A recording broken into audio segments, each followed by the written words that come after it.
Mad Tower Radio.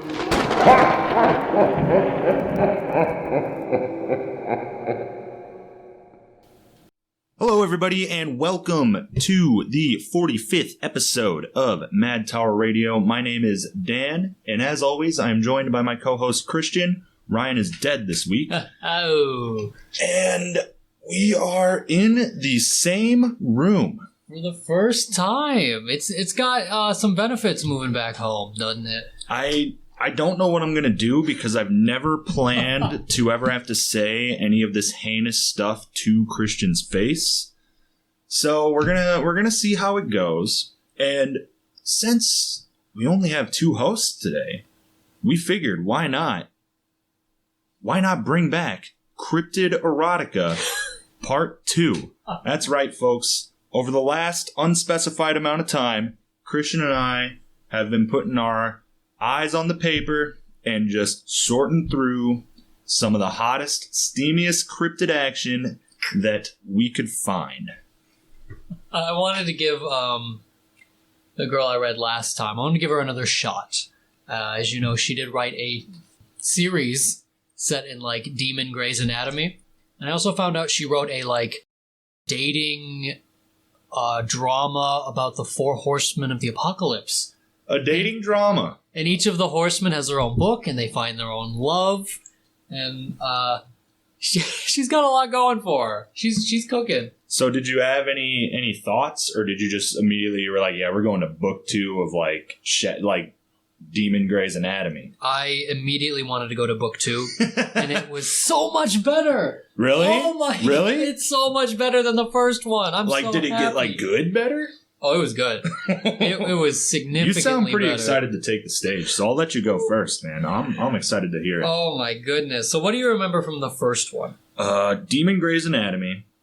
The girl's name was something really basic. It was like Trisha or something. It's like Taya or something. Taya. And Taya was a demon hunter, but then it turns out she's actually half demon, and she can go soul shredder mode. And she was so fucking excited to go get a tramp stamp and then, like, Twilight super speed run home and, like, bang our demon man, yes. whose name escapes me at this time. His name was Eidolon. Eidolon, that's it. So this story, the second one, is Desire Unchained. Okay. This follows the brother of Eidolon. Oh my god, really? His brother. Is it, like, in the same universe, or, like, does his brother, like, live across the country? All of the brothers work at the same hospital. Now, is he, like, familiar? Yeah, Shade was in the first one. No. I mean, like, is his name familiar to keep up with, Eidolon? And... No, so we've got Eidolon is the oldest, and we've got Wraith, and we've got Shade, and I think the other ones are, like, Rorg. You know, these names all sound cool until you realize that it's the demon world, and, like, Wraith has got to be, like, the demon equivalent to John. Uh-huh. You know what I mean? I mean, it's like, yeah, there's 8 Wraiths in my class. The kids of this guy Shade, which I don't want to give it away, but he has some kids later on in the story. Well, goddamn. They're named, like, Rip, Shred. No, they're not. like the Venom, like the Sinister Six Venom guys. It's like cut, rip and tear. Oh, these are like, these remind me of like if you had to name the characters for, like, your shovelware arcade game, and you were running out of time. If I was playing, like, Arena Frogs right next to the Battletoads cabinet, I feel like the Arena Frogs would be named, like, Rip and, like, Shred and, like, you know. It's absolutely horrible. But while the first one was pretty run-of-the-mill, you know, sexy demon fantasy, this one's got a lot of sauce to it. This one's got twists and turns. Is there a love triangle? It's not a triangle. It's love hexagon? It's exes reuniting. Oh, well, who's the exes? So, the story starts... Yeah, tell me. No, I'm going to give it to you. I don't want to go all the way, but I'm going to go until it really starts kicking into high gear. Okay. So Shade, he works at the demon hospital. And 7 years before the beginning of this story, they go to pick up somebody in an emergency lift. Shade's the brother, right? Shade is the brother and our protag of this book. Okay. And his brother dies on this pickup. Mm-hmm. Something real bad happened. Like the emergency response team got caught into an accident because they're like this underground hospital and they're fighting the angels. And you find out later the U.S. government's teaming with the angels to get the demons out. I didn't know. All right. And so 7 years ago, before the start of this book, you find out that all the brothers can like feel each other's pain. Not like strictly their pain, but you can feel when they die. Yeah. And that's important. Yeah, a little bit of telepathy. Like a little bit of brother telepathy like going on. Like twin stuff? Mm-hmm. Okay. I love all the dance cats. They're just ripping and yeah, tearing we're recording in the cat room, so sorry for any cat ambiance. So we find out Shade wakes up in this dank, dark torture dungeon. He doesn't know how he got there. Mm-hmm. He doesn't know what's going on.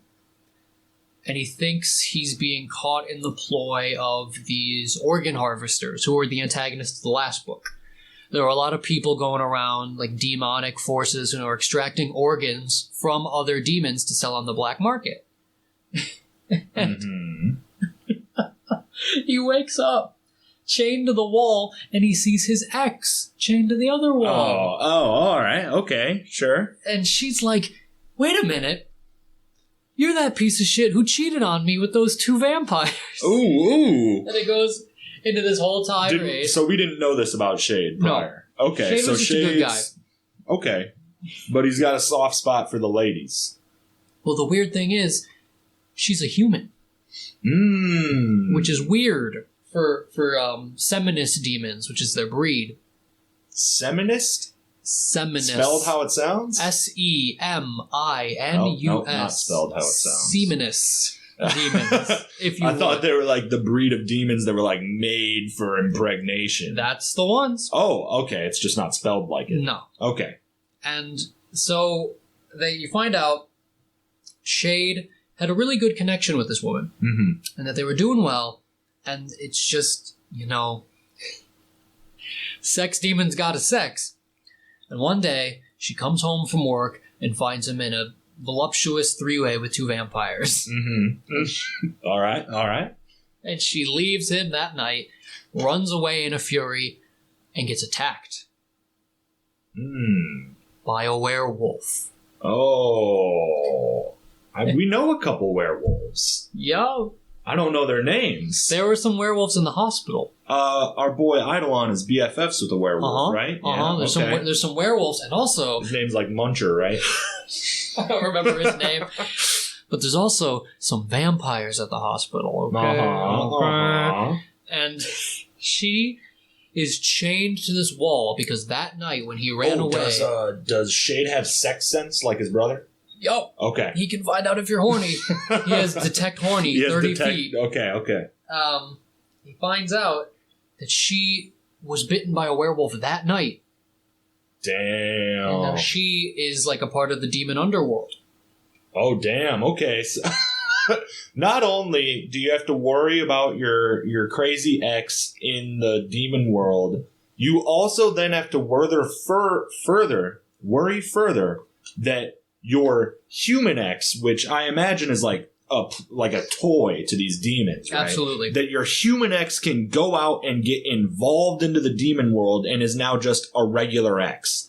That's gotta fucking suck. Like if I was Shade, I would you wouldn't be standing there. No. I would go soul shredder mode the second that I decided the relationship's over. No, he can't do the devil trigger. That's only Taya. Oh, okay. That's only his sister-in-law, I guess, at this point. And congrats, Eidolon. Congrats, buddy. So the beginning of the story is this mysterious organ harvester captures her because he wants to skin her when she's in werewolf form. Because the werewolf pelt's worth a lot of money. Yeah. And he gets caught up accidentally in this whole capturing tirade nonsense. Now, he employs a bunch of little freaker torturers, like little goblins and imps, to whip them and torture them or whatever. And then he comes out and it's like this... Are they just stock standard little green dudes. Little freakers. Awesome. Who they're Gotta love the classics. completely minion-y, like lowly, sniveling yes master dudes. Yeah. And then he comes in, the leader of the organ harvesting operation, and he's like, yes, you are a werewolf. I can't wait to skin you alive. But first, we need to torture this sex demon. So they take him out, tie him to a whipping post. Oh, man. And They're like, we need to do it naked, too. Naked and in the rain. He does need to do naked. Because Shade talks a lot of shit. He's like, this isn't real torture. I do harder foreplay like this in bed. Like that, God. all that kind of shit. Of course, he's a shit talker. Uh-huh. And the way that this guy knows to torture him best is to give him demonic blue balls. So he gets... Like, is he getting in there, working the shaft? Like, he gets a vampire to blow him.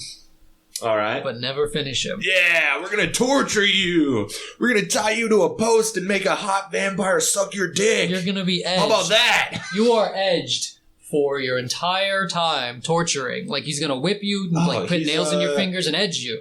Which one was chained to the rock? Prometheus? Like Prometheus. Like yeah. Prometheus with a blowjob instead of an eagle eating your liver. Oh. And you find out the vampire who's doing the deed was an RN at the hospital. Oh, shit, She was a narc on the inside. Oh, my God. So she's part of the organ trade. She's like, I know you. You rebuked my advances. And he's like, yeah, because you're a vampire and you're kind of a not nice lady. Because you suck. Exactly. So he tortures her, and they send him back into the cell after he's been tortured because they know. How was that? Huh? How was your 3-hour blowjob? Huh? With no that really finish. showed you. Because they know. Right. Like being sexually edged is like. Yeah. Painful for a sex demon. And they have this plot. That's just got to be weird for like everybody else in the room, though. The worst part is they cut to the ex's point of view at this point. And they're like, what's going on in there? As he's getting mad vampire top. Is it as fun for her as it is? She hates it. She Okay, hates this guy. okay. She wants to kill him. But like, is that satisfaction enough for her? Like, is she like, I know this blowjob is really fucking... No. Okay. She takes no solace that he's getting an unpleasant blowjob. So they have this weird plot point. I brought this up in the last episode talking about the Demonica series, the Seminus demon. They go through X-Genesis, it's called. And it's that point in your life where you're like an incubus and you either have to stay with one person and commit to them for life, like Eidolon does, or you become like a lustful, out-of-control piece of shit and you lose like your humanity. Yeah, you become like a freakazoid. A freaker. Yeah. And they try to like edge him to get him closer to that point, right? And so they're trying to make him go like feral. They're trying to make him go feral. Oh, that's kind of fucked. It's horrible. And is it that tense in the book? Or is it just kind of like... It's good. It's tense. okay. I'm like, Shade, all right. They know also that Shade has a love curse. Oh. Like, he'll never find true love. Like, it's something about his backstory. So he's, like, doomed to be feral at one point. He's gonna fail, like, the incubus mature test. Who cursed him? Or was he born? Is it like a birth defect? I don't fucking know why he's cursed. I imagine curse has got to be something like a birth defect when you get into like demons and stuff. Like sometimes you're just born with, the curse of the nameless king or something, And it's just something he's got to live with. Yeah. Man. Born with the Mark of Solomon. We bring ourselves to the first quote I took, my first screenshot. Sweet. Okay. So after he's thrown into the cell, tied back to the wall, he's reviewing what happened to him in the torture room, and she says, well, if you're being brought to the edge of orgasm, why can't you just he shoots back, release cannot come by my own hand. He's cursed. He can't masturbate. That sucks. And I'm like, okay. My mans can't just take care of business when it needs to be taken care of. So he's brought to the edge of like feralness with torture and blue balling. Yeah. And he goes, okay, I can get out of this with my like adrenaline life or flight response. So I need you to injure me. Ah, okay. So she goes wolf mode and bites down on his foot. All right. And it like breaks him out of his stupor, and he's able to understand what's going on and like bring back like his sanity. Yeah. Well, after that, first off, this is a detail I really like. The werewolf transformations in this story are like gruesome, painful, like it's nasty. Like her bones all pop into shape. It's not a cool. Is it almost like a new being is being formed? Like her like skin all rips. Like it's a good werewolf transformation. It's not just like Twilight, like whoa. Damn, that's pretty badass. You don't get to do it for free. That's pretty badass. And your clothes are going to be ripped. She takes her clothes off first, as to not rip her jeans. Smart. She's been around the werewolf block. I guess if you're gonna, yeah, that seems like it'd be pretty common if you're a werewolf. She knew to strip down, but the weird part is, most werewolves aren't able to control it. Well, then I just got another question. How long of a transformation is this? Like, are you extremely vulnerable for like a whole minute? It sounded like it was like a 3 to 5 minute ordeal of like twisting and turning and growing. So you got to plan wolf mode. Yes. Damn. Yes. No, That kind of sucks. That is a curse. It's a really nasty and really nice iteration of a werewolf's curse. I was really into that. That's sort of cool. Way they did it. And her specialty is she actually gets to choose when she does it. Ah, okay. Like, they were chaining her into here till the full moon. Yeah. Because they were going to wait for her to change by force. Yeah. But she reveals that trick, like, I can change whenever I want. So, now that they're recovered, they're both in a stable-ish position. The torture guy's gone. They begin to talk about their love life and what went wrong here. Okay. And you hear this story. Yeah, what happened to us? Hey, I'm a werewolf. You're a blue ball demon. What happened to us? You find out she has a brother in the military. Oh, okay. And, like, her parents both died, and he like took care of her from birth or from like a very young age. Like, she was right. Everybody who's never been in the military's perception of someone in the military. Right. You can take charge. You can be the boss. You can come home and save the world. Yeah. So she's with him, and he's like got this terminal illness. And she's sad, and she's in a coffee shop career, and she's not happy or satisfied, and all her friends are like, you need to live your life. Yeah. And in comes big, sexy, sex demon Shade. Okay. He's described as like hopping off of his Harley. He's got his thigh-high leather So they're not boots. just talking about it. In the book's perspective, we're reading this. We flash back. Okay. And her friend is like, you gotta fuck this guy.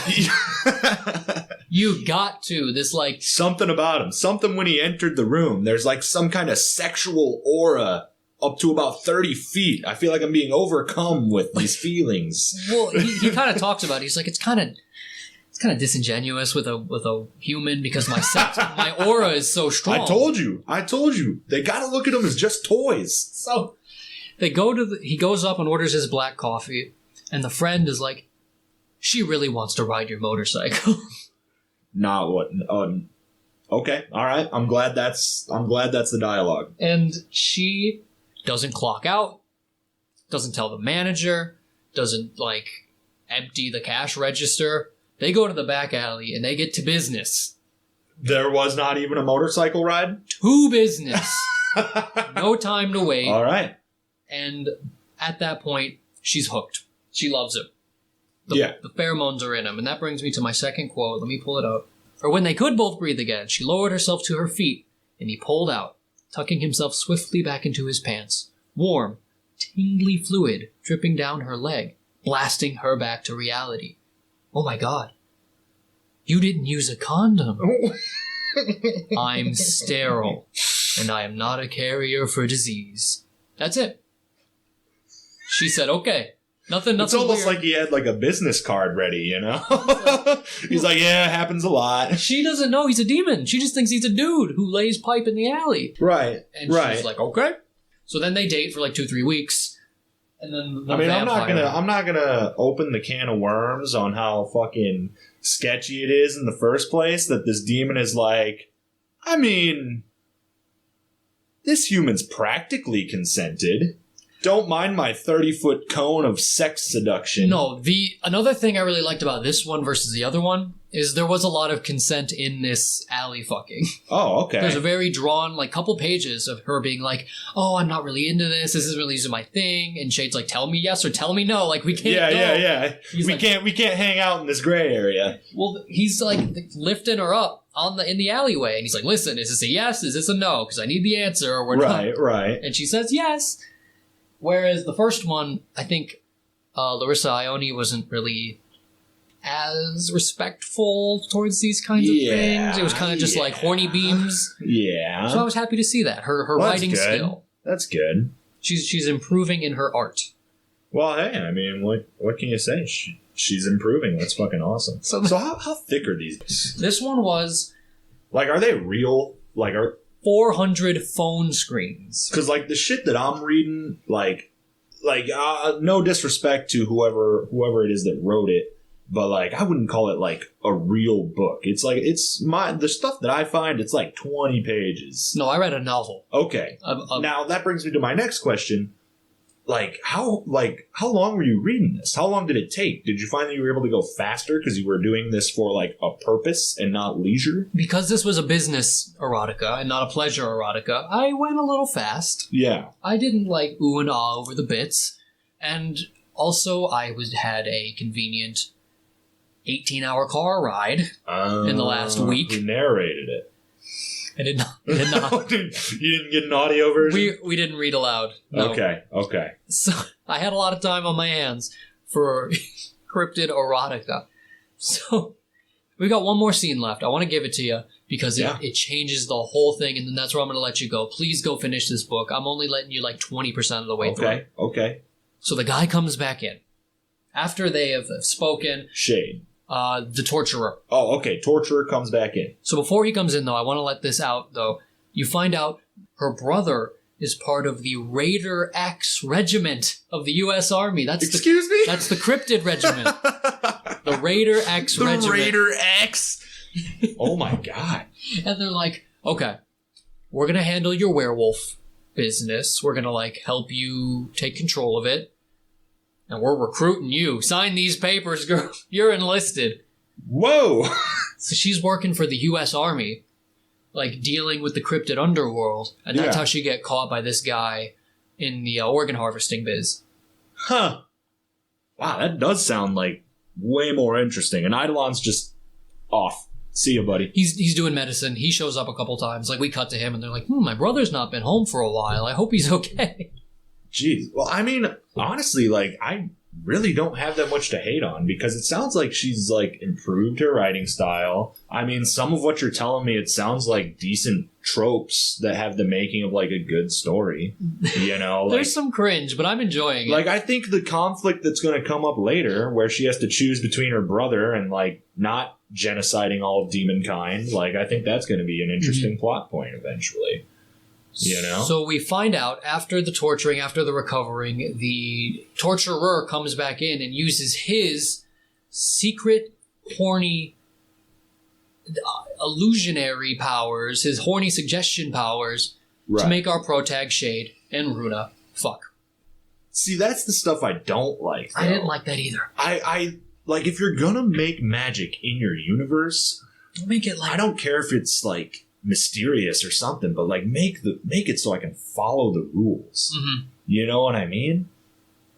It's just, I don't know. I think it has the trappings of a bad universe when it's like, you know, you can't follow the rules. I can't follow the rules to the magic, and like homie just has like, oh, this is my you two fuck spell. Mm-hmm. Yeah, I know I've never said anything about this before and could have cast it like 50 times. I know you're saying that, but I've got the answer. I've got the answer in so my do pocket. you have the knowledge? I'm going to give it to you right now. Okay, yeah. So because Shade is at the edge of his like feral transformation, he makes them have sex. so that he bonds to her. Oh, what? He saved him? They bond to each other. They hate each other. They're like the unhappy exes. Oh, he did it as torture. Yeah. So they're bonded together. He can't mate with anyone ever again. She can't mate with anybody ever again. They are like demon married. I mean, that... There's your... Like, you start off... If you're trying to make it erotic, I mean... that'll do the trick. That's a hot and heavy situation right there. And let me tell you, it was a good scene. It was a good scene. All right. So you're like, wow, this torturer knows a lot about seminus demons, and he knows a lot about like how to work them and how to like make them operate. Yeah. You find out, and this is the last bit. That torturer, the organ harvester, is the brother who he thought died 7 years ago. What? What's their last name? I don't fucking know. But the whole Eidolon clan is just fucking... They're oh, freakers. Man. That's fucking crazy. And he's running this organ harvesting scheme because they used to go to this bar called Brimstone, and there was this big fire and this raid. Yeah. And he lost his dick in the fire. It just comes off like that? He lost it in the fire. Like Mr. Potato Head? And he loves this vampire who's given him the BJ. And he needs to harvest a dick from another seminus demon so that he can get a dick transplant to love his vampire wife. Oh my god. So he's like... So he got in the organ harvesting game so he could get one of his brothers to take his dick off. This is like the fucking Sharingan, bro. It's exactly like the Sharingan. The Dickingan, bro. But he's pissed. He didn't want Shade. He wanted like Eidolon. I need Eidolon's dick, bro. How do you feel if your brother, who you thought was dead for 7 years, picks you up off the street, tortures you, gives you sloppy for 3 hours from his vampire wife, and then says, I didn't want your dick, I wanted our brother's dick. And then makes you marry your ex. And then he marries you to your ex-demon werewolf, and then says... you could have at least brought Eidolon's cock. Yeah, you're the second best dick in the bunch. Does it say how many brothers there are? Yes. And he's like, I don't want Wraith's dick. I don't want Wraith's dick. I'm glad Wraith is in here. And the lowly cohort, like the little minion, is like, sorry, I grabbed the wrong guy. They all look the same to me. So does he, like, have full plans to, like, carry out revenge against the rest of the family, or he just wants a dick and then he's, see ya? He wants that dick. And he wants to, like, because he can't make love to his wife. Yeah. But he has good, like, mental powers. Like, he's very scared that one day his wife will find out that he's been mind-fucking her and not real-fucking her. Oh, and he just confides this in his brother? Well, I think it's, like, in his mental, like... It's pretty omniscient. Oh, okay. So he's like, I need a dick. So that's 20% through the story. That's only 20%? There's twists. There's turns. There's location changes. The army shows up. The angels show up. There's a dick hunt. It's a dick hunt. So much better than the first story. And that's just the beginning. So go find out. It's Desire Unchained. So there's no question about an if. It's a when. When there is a part 3 to CRYPTID Erotica, do you full well intend to just keep going? This is book 2 of 7. I feel like there's got to be at least 7 CRYPTID Erotica episodes at this point, right? We've got fuel. The next one is Passion Unleashed, and I bet you that's going to be Wraith, because I think she's going to go through all the family members. Oh, yeah. She's going to set up some, like, it's like a Tarantino film. We're going to find out, like, the 5th film, or the 5th book, I hope that this is all happening at the same time, you know? Oh, yes. Like, I mean, they are kind of all happening within... It's Wraith! I just looked, it's Wraith's story! Oh, I gotta know! You sound like you're hyped now. Wraith is very love-straught. Like, they're all in all the books. He's very troubled. He needs to find a good woman. Is there a fandom for this? Yeah, I'm the fandom. I need to know. I need to know. There's fanfics. There's a wiki. There's a Demonica wiki. I want to, like, who's everyone's best boy? Like, what... I'm going to do a deep dive on the community after this. See what the fans of Demonica are saying. I recommend it to everybody. Go check out the Demonica books. They only get better with time. So, that being said, I'm always happy to hear that once again you went above and beyond in your research pursuits, and I have brought you like what I found underneath like the garbage can. I paid for this, by the way. I want you all to know that I spent money for this episode to purchase Cryptid Cravings by Foxy Smolder on Kindle today. Did she have a stage name? Yeah, check out the cover, bro. Yeah, dude. No symbolism. You audio. Oh my god. I mean, there's no video to this show, but the cover is like some washboard abs, like Greek god Adonis, and like a woman walking right in front of like his happy trail, holding a like lantern. I don't know, but this is a collection of 3 stories. Ooh. The first one, which I'm going to be reporting on today, is Big Big Love. The next one is Reptilian Rapture. And the last one is The Goat Man Cometh. Now, when I found out that these were a triple threat, I was like, yeah, I'm saving this for parts 3 and 4, right? Okay. Now, the story I read is called Big Big Love. Yes. And it was about a one Clinton Campbell, who he's a nature photographer, right? Not even a nature photographer. He's just a photographer, right? Okay. And he goes out to the woods to get away from the city. He looks really out of place, right? He shows up at this hotel, and there's like a bunch of like outdoorsmen, hunter types, like outdoorsy guys, right? And is he like a beta? Yeah, and he's he's a little city kid. Gotcha. Yeah, okay. he's a little city kid, and he looks a little out of place. And all the lumberjack guys, they start poking fun at him. They're like, "Look at the Boy Scout, blah blah blah," and everyone's talking about what they're doing there. And like the leader of the hunters, he gets up in front of everyone, and he's like, "I'm just going to use a different outdoorsy guy." Sure. For every time I refer to these dudes, because it was never clear. Mm. But he refers to all these lumberjacks, and they're all gathering around, and they're like, "Men, tonight we're gonna go and we're gonna fucking find Bigfoot, and we're gonna fucking kill him, and we're gonna drag his corpse back here," right? Which, let me say, is not the sentiment of most outdoorsmen. Foxy Smolder got it wrong. All right, and that's when you find out that Clinton is also here to find Bigfoot. Oh. But he wants to take a photograph, right? And now here's where I fucking hate Clinton as a protagonist, right? First of all, his name's Clinton.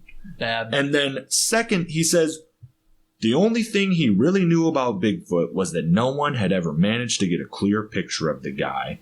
So it seemed obvious that someone at the lodge would have the desire to lock down that first good photograph. That's it. He's just here for what? The photo? He wants the photo of Bigfoot. Like, fame, I guess. But, I mean, everything else Clint has done doesn't strike me as fame, because he's like a really mousy guy, a really quiet guy, a real shy guy.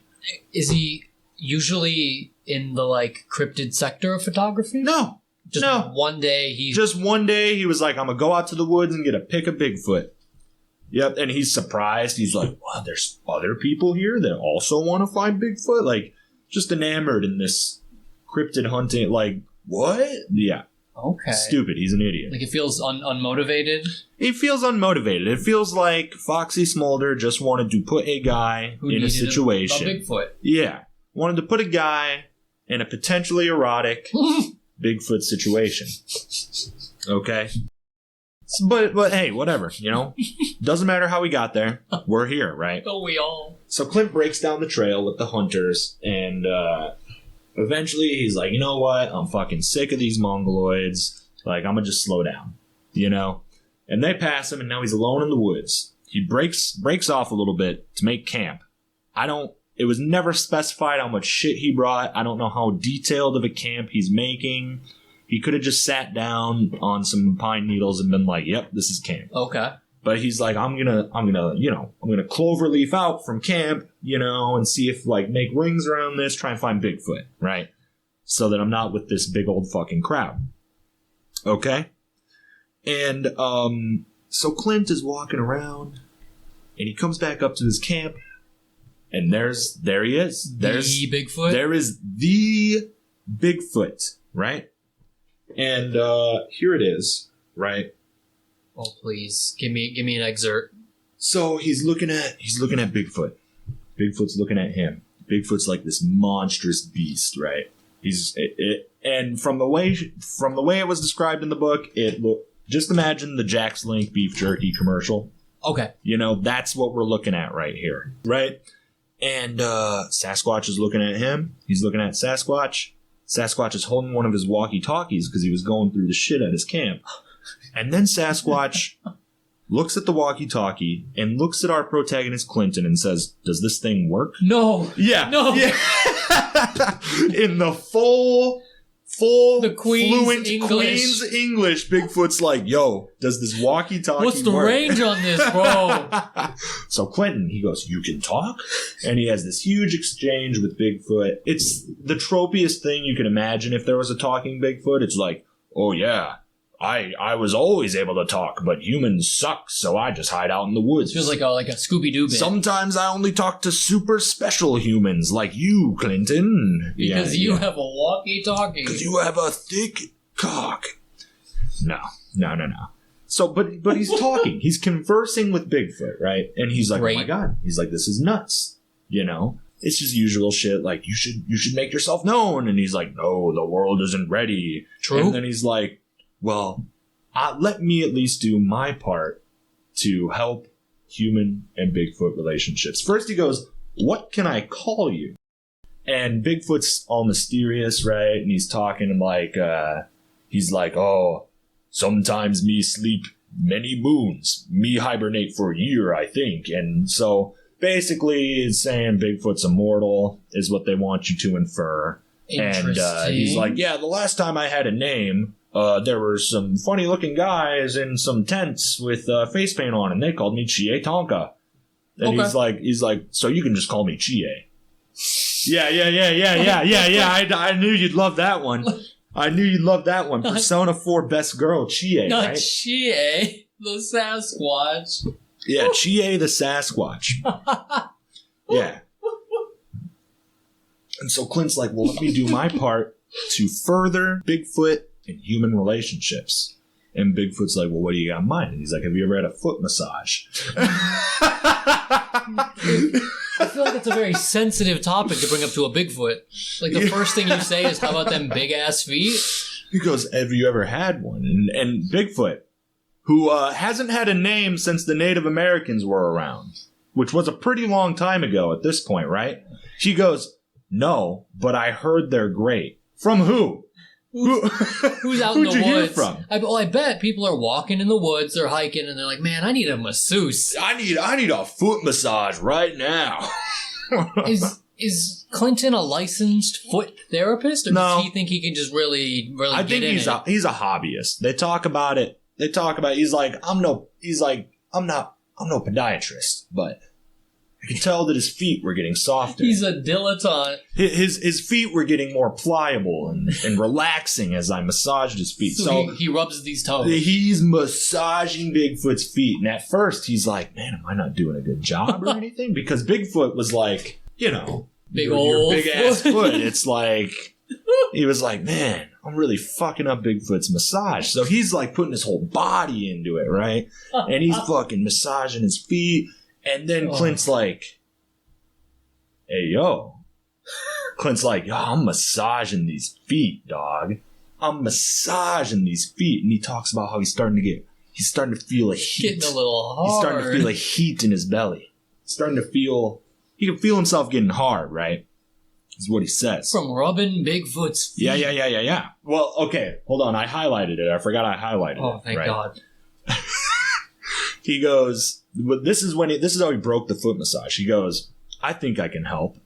And Chie raised his shaggy brows. He said nothing, but his facial expression, at least what he could see of it, conveyed a strong sense of doubt. "At least," Clint amended, "I can help out with those." He nodded at Chie's feet. Have you ever had a foot massage? Yeah. They're already like flirting with each other. Oh, dude, he's flirting with them. The second he brings up feet, Clint is on. Turned all the way on to 10. Yeah. Okay, I like where this is premising. Clint, in his own internal monologue, says that he got so into the foot massage that it wasn't a foot massage. He felt the word worship would be more appropriate. He almost thought the word worshiping. These colossal feet. Is he telling me about the smell of these feet? Hold on, I'm gonna just let it ride. I'm gonna just let it ride right here. Please. Okay. Clinton's methodical mind noted this and was surprisingly calm about it. Somehow this far from civilization, the things that would normally have caused him burning embarrassment seemed totally insignificant. Or perhaps not totally, because now that he was aware of what the heat in his body and the growing weight at his groin? That's a typo. It says groan. The growing weight at his groin were doing to him. He knew exactly what he wanted to do next. Ever so slowly, Clinton hefted Chie's left foot into his hands, raising it up to the level of his mouth. It took no little effort for him to hold it up. Big feet were heavy, in addition to being long and wide. Chie's eyes blinked open as he came out of his daze. He seemed to open his mouth and ask Clinton what he was doing, so Clinton decided to show him instead. He opened his mouth and covered Chie's big toe with it, then began to suck. Oh my god. Now I know why they wrote under a pen name. I told you I found the lowest tier shit I could. You can't put your first and last on the Bigfoot toe suck fanfic. Absolutely not. And then he goes on to immediately say that Bigfoot's toe tasted rank. But not necessarily in a bad way, Clinton thought. Yeah. You're a dirty bitch, Clinton. Yeah. You're a city boy. Oh, man.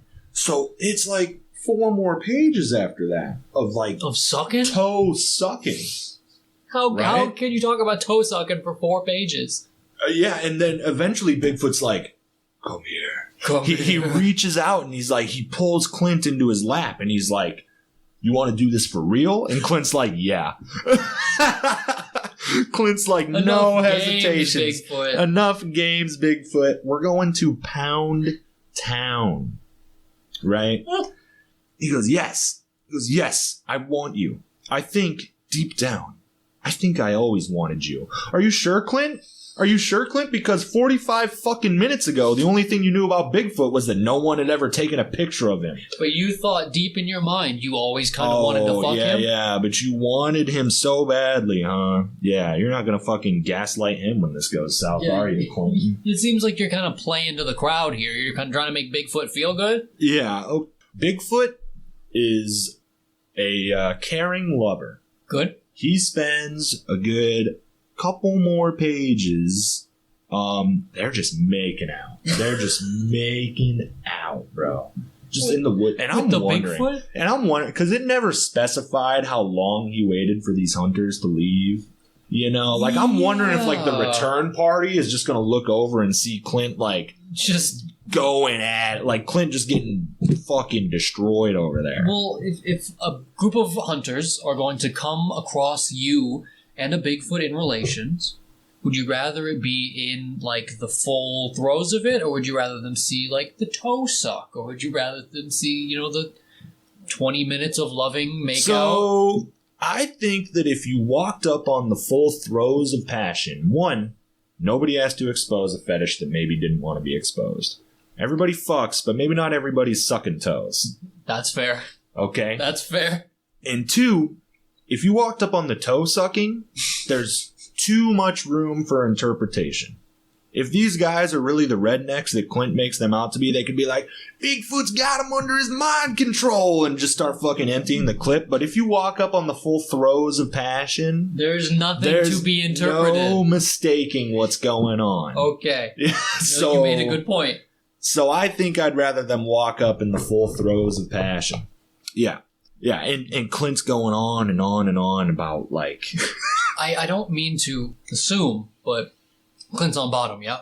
Oh, Clint is firmly on the bottom. There was never any, like... I thought so. Clint didn't even entertain himself with the thought that maybe he could top Bigfoot. Fuck no, dude. Come on. Well, in the genre of cryptid erotica, I feel like you're only writing Bigfoot because he is this, like, exotic super top. I feel like that's something he was born to do. Mm-hmm. So it makes a lot of sense. Like, if you were to write a horny cryptid story, you've got your top there. Uh-huh. Like you would call on, like, the little green men to be your bottom or something like that. The Fresno Nightcrawler. Yeah, like a Nightcrawler's a bottom. Loveland Frogman's a bottom. What's that horrible spade-headed demon? The Flatwoods monster. Flatwoods verse. Flatwoods versatile. Don't worry about that. She can flex. All right. So take me back.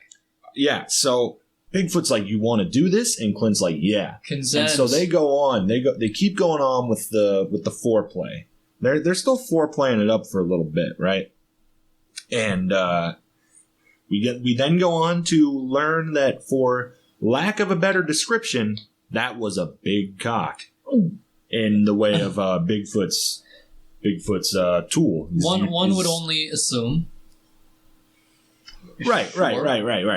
No disrespect to the Bigfoot. I always imagined. Yeah, nobody was doubting, man. Nobody was doubting. But he's talking like, but as he's describing this, it's getting to the point where I'm like, Clint, should you really try to put that inside you?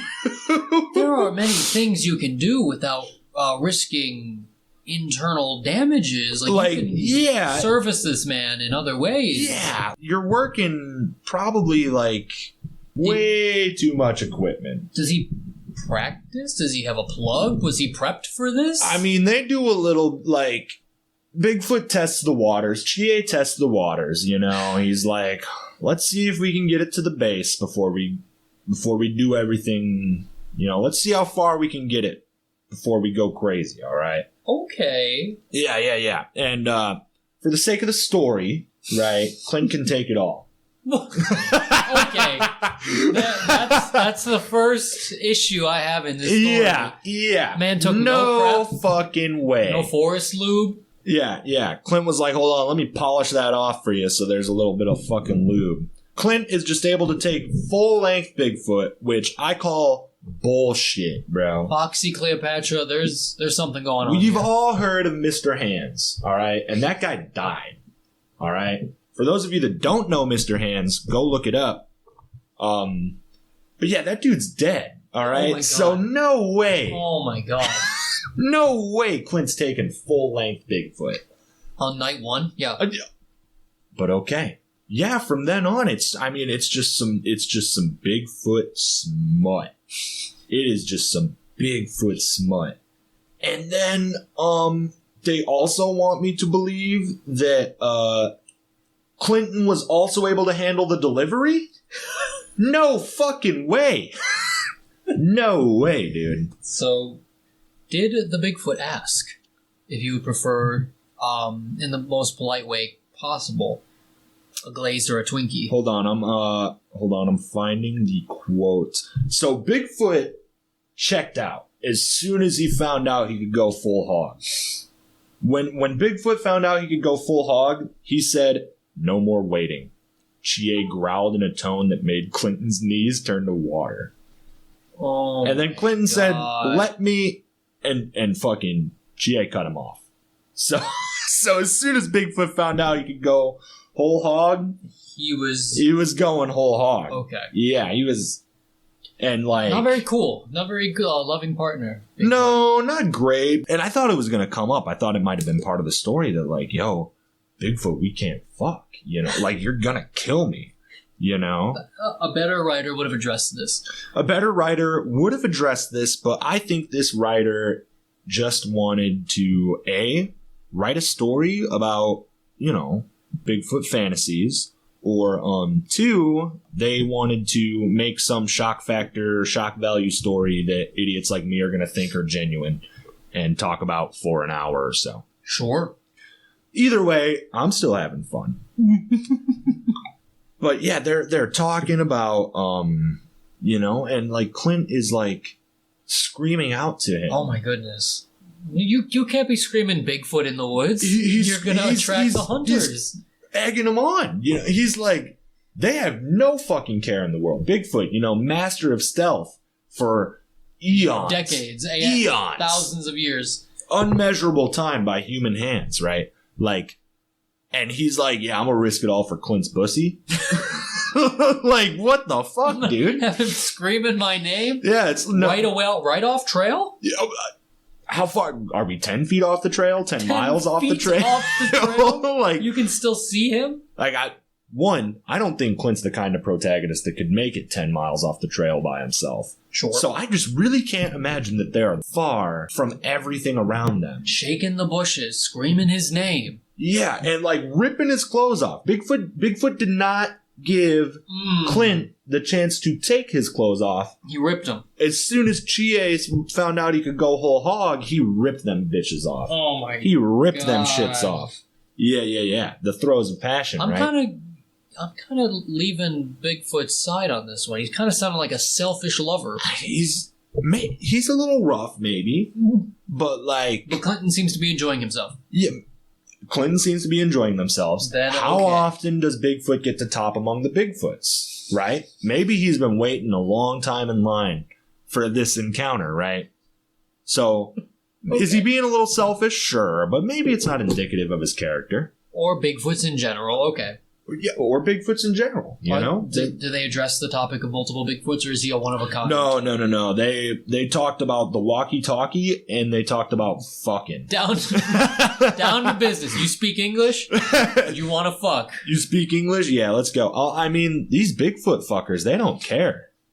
Because you remember... You get that shot once. You remember episode 1. Yes. That guy was cheating on his girlfriend with a Bigfoot that was cheating on her boyfriend. Her Bigfoot. Or whatever. Yeah. And they didn't have a common language.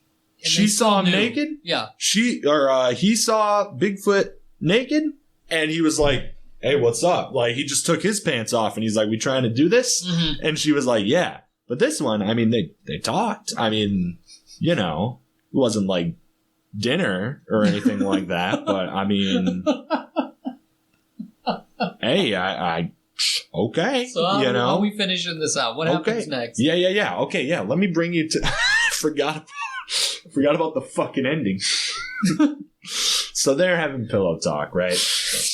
Yeah. They're having pillow talk on a bed of dried pine needles. And I don't know if you've ever laid on dried pine needles, but it fucking sucks. They get fucking everywhere. And Clint's naked? Oh, yeah, all right, sweaty? buddy. Have fun with that. You're going to come out with fucking pine needles everywhere.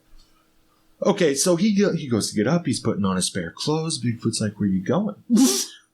And Clinton's like... What do you mean? Clinton's like, I'm going home, I guess. And I don't think you're the only one that started thinking Bigfoot was a selfish lover, because Clint, in his inner monologue, starting to get worried at this question. Yeah. He's like, I'm just going home, Bigfoot. It's just a one-night thing. I'm not putting a ring on your toe. Oh. Dude. Here it comes, right? He's getting up, right? Okay. He turns away from Bigfoot. He feels the Bigfoot hand wrap around his wrist. Don't, Chie said softly. My cave. It's just a short walk from here. I had it set up for my hibernation. It's where I slept and ate for many months. And it's warm, and there's plenty of room. Another pause. Uncharacteristic hesitation. I thought, you might want to see it. Clinton's heart welled up with so much feeling, he thought it would overflow into tears. I would like that, he said, struggling and failing to keep his voice steady. I would like that very much. And the matching beam on Chie's face was all the answer he needed to the questions he'd been asking himself for a long, long time. Then come with me, he said simply. Clinton hefted his bag over his shoulder, turned around to say goodbye to his camp, then shrugged. No need. If he wanted to come back, he could always come back. If he wanted. Let's go, he said to Chie. And the two began to walk into the forest together until the rich greenery of the trees wreathed shadows around them, and they disappeared at last. Still hand in oversized hand. That's it. That's it. The end? That's the end, bro. He walks off into Bigfoot after 45 minutes of fucking... And He's like, yeah, this is my life now. Bigfoot's meat was so good that you're living. He was just like, fuck it. He's like, I don't ever need to see him. another television. I don't ever need to hear another song.